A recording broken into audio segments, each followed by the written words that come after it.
Keniyadagi Turkan ko'li hududida topilgan qoldiqlar qadimiy asrdagi harbiylar hayotidan xabar beradi.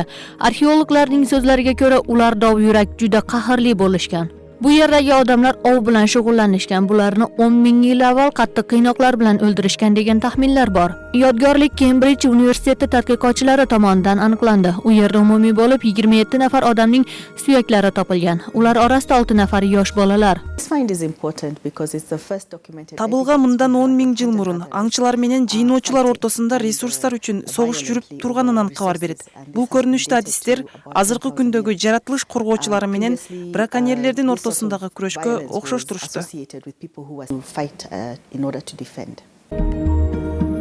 Topilgan suyaklar orasida 4 nafarini qo'llari boylangan bo'yicha chiqqan. Murdalari yer ostida suvga yaqin yerda bo'lgani uchun juda yaxshi saqlangan.